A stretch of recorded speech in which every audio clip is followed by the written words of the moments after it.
ఉగ్రవాదం విషయంలో అమెరికాది మొదటి నుంచి ద్వంద్వ వైఖరి. ఓవైపు టెర్రరిజాన్ని అంతం చేస్తామని భీకర ప్రకటనలు చేస్తూనే మరోవైపు అదే ఉగ్రవాదాన్ని పెంచి పోషిస్తున్న పాకిస్తాన్కు అన్ని రకాల సాయం చేస్తుంది. పైగా టెర్రరిజం విషయంలో భారత్ వాదనను, పాకిస్తాన్లో తలదాచుకున్న ఉగ్రవాదుల విషయంలో భారత ప్రభుత్వ డిమాండ్లను పట్టించుకోని అగ్రతత్వం అమెరికాది.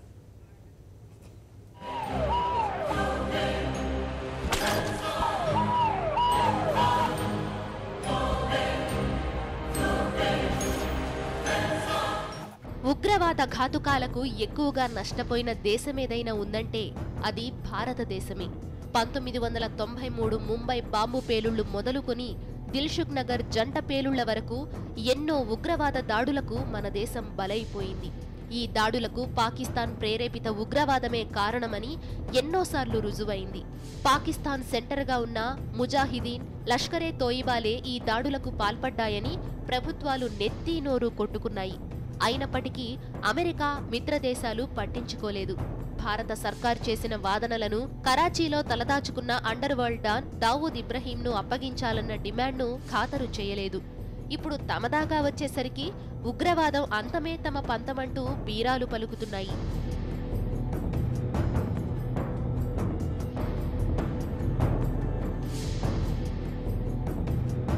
2008 నవంబర్ 26న జరిగిన ముంబై మారణ హోమాన్ని ఎవరూ మర్చిపోలేరు.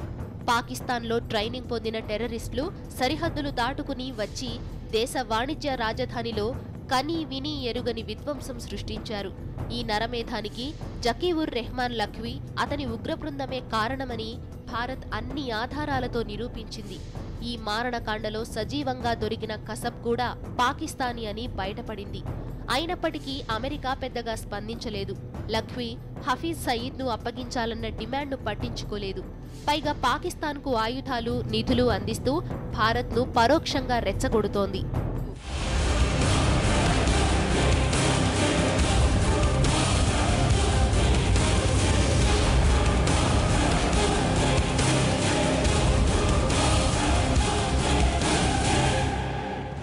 కశ్మీర్లో కల్లోలం వెనుక పాక్ హస్తముందనేది కాదనలేని సత్యం. కశ్మీర్ను కబళించేందుకు చేసిన ప్రయత్నాలు విఫలమవడంతో కుతకుతలాడిపోయిన పాకిస్తాన్ మిలిటెంట్లను, వేర్పాటువాదులను ఉసిగొల్పుతూ కశ్మీర్ను రణరంగంగా మార్చేస్తోంది. పాక్లో శిక్షణ పొందిన టెర్రరిస్టులే రక్తపాతం సృష్టిస్తున్నారని ఎన్నోసార్లు బయటపడింది. కొన్ని నెలల క్రితం ఉధంపూర్లో జరిగిన టెర్రర్ అటాక్లో దొరికిపోయిన టెర్రరిస్ట్ నవేద్ కూడా పాకిస్తాన్ జాతీయుడే అని బయటపడింది. అయినా పాకిస్తాన్ విషయంలో అమెరికా ధోరణి మారలేదు.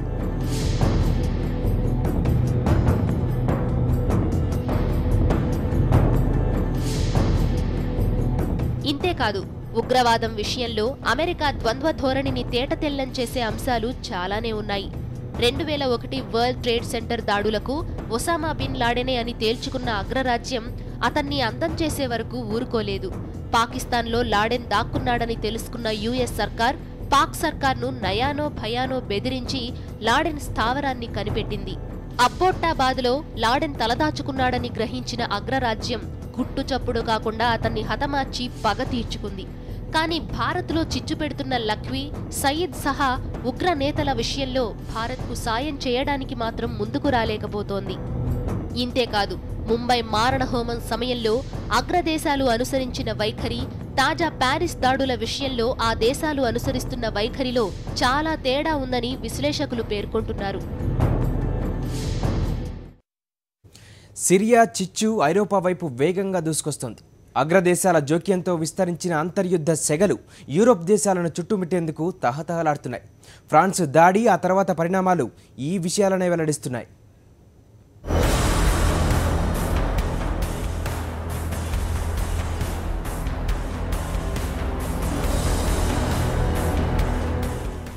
సిరియా అంతర్యుద్ధం యూరోప్ దేశాల్లో అలజడి సృష్టిస్తోంది.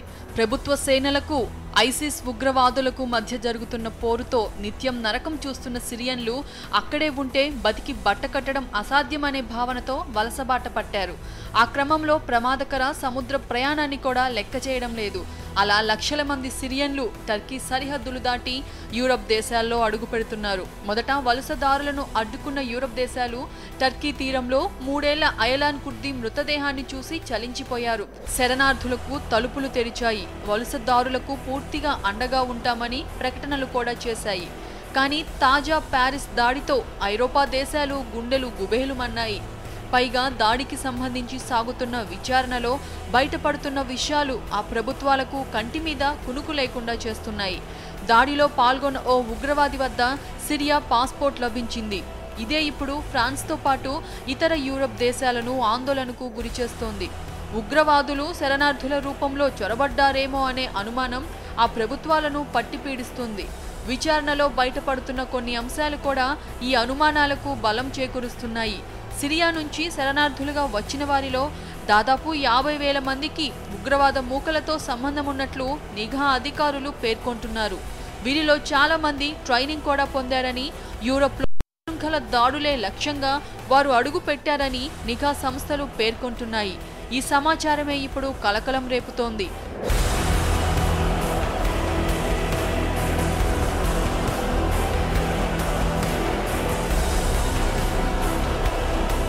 ఇదిలా ఉంటే ఇతర ఉగ్రవాద సంస్థలకు ఐసిస్ ఉగ్రభూతం విస్తరిస్తున్న తీరు కూడా ప్రకంపనలు సృష్టిస్తోంది. బిన్ లాడెన్ సారథ్యంలోని అల్ ఖైదాకు నేటి ఐసిస్ ఉగ్రభూతం చేస్తున్న దాడులకు చాలా తేడా ఉంది. గతంలో ఉగ్రవాద సంస్థలు గుట్టుచప్పుడు కాకుండా పనిచేసుకుంటూ పోతే మాత్రం అందుకు విరుద్ధంగా ముందుకెళ్తోంది. పెరిగిన సాంకేతిక పరిజ్ఞానాన్ని అవకాశంగా మార్చుకున్న ఐసిస్ ఇంటర్నెట్ను అడ్డాగా చేసుకుని ఉగ్రవాద భావజాలాన్ని విస్తరిస్తోంది.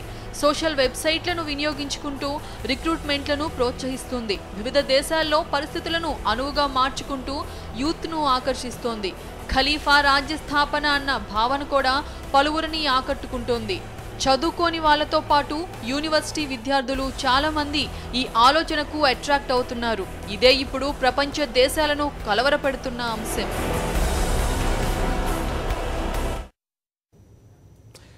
ఉగ్రవాదం అంతు చూస్తాం, ముష్కర మూకలను తుదముట్టిస్తాం, మళ్లీ పేలుళ్లు జరగకుండా నివారిస్తాం, దాడులు జరగకుండా కట్టుదిట్టమైన చర్యలు తీసుకుంటున్నాం. కొన్ని వందల సార్లు కొన్ని వందల చోట్ల విని ఉన్న మాటలివి. అయితే ఏళ్లు గడుస్తున్నాయి కానీ చేతల్లో చిత్తశుద్ధి కనిపించడం లేదు. ఉగ్రదాడులకు ప్రజలు బలైపోతూనే ఉన్నారు. తాజా పారిస్ దాడిలో మరో 100 మందికి పైగా అమాయకులు మృత్యువాత పడ్డారు. ఇప్పటికైనా అగ్రదేశాల ధోరణిలో మార్పు వస్తుందా? ఉగ్రవాదం విషయంలో వాటిని పెంచి పోషిస్తున్న దేశాల విషయంలో వాటి వైఖరి మారుతుందా? మారితే మంచిదే, లేకపోతే నెక్స్ట్ టార్గెట్ వాషింగ్టన్ అంటూ హెచ్చరించిన ఉగ్రవాదులు అన్నంత పని చేస్తారు. ఇది ఇవాల్టి మ్యాగజైన్ స్టోరీ.